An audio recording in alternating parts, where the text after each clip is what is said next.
శిలువపై వేలాడవలసి ఉండేది, మరణించవలసి ఉండగా మన స్థానంలో ప్రభు మరణించాడు అని మనం మరచిపోకూడదు.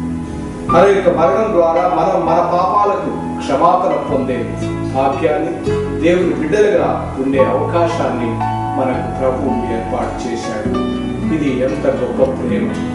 అన్ని ప్రేమల కంటే ఎంతో అతీతమైనటువంటి, శాశ్వతమైనటువంటి, స్వచ్ఛమైనటువంటి, సత్యమైనటువంటి ప్రేమ క్రీస్తు ప్రభు తన శ్రమల ద్వారా, మరణం ద్వారా మనకు తెలియజేశాడు. ఆ ప్రభు యొక్క ప్రేమ నిజమైనది, శాశ్వతమైనది.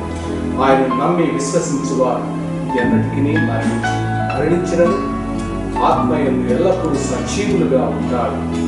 కావున ఆ ప్రభు యొక్క శ్రమల ఫలాన్ని పొందటానికి మనందరం కూడా మన పాపాలకు పశ్చాత్తాపడి క్షమాపణను వేడుకుందాం. మారు మనసు పొంది ఆ ప్రభు యొక్క మార్గంలో నడుచుకుందాం. అందరం ప్రార్థన చేసుకుని దేవుని యొక్క దీవెనను పొందుదాం. సర్వశక్తిమంతుడు, దయాపరుడైన సర్వేశ్వరుడు, మీరు మమ్మల్ని ఎంతగానో ప్రేమించడం వల్ల మీ ఏకైక కుమారి యేసుక్రీస్తు ప్రభువును మన మధ్యకు పంపించుకుంటాం.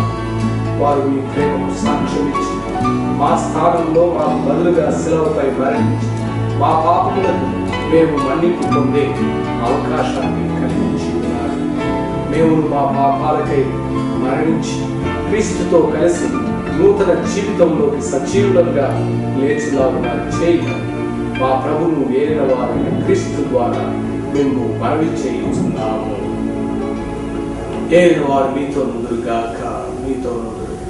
సర్వశక్తి గల సర్వేశ్వరుడు పిత, పుత్ర, పవిత్రాత్మ మేము దీవించి సదా సంరక్షించి కాపాడుదురుగాక.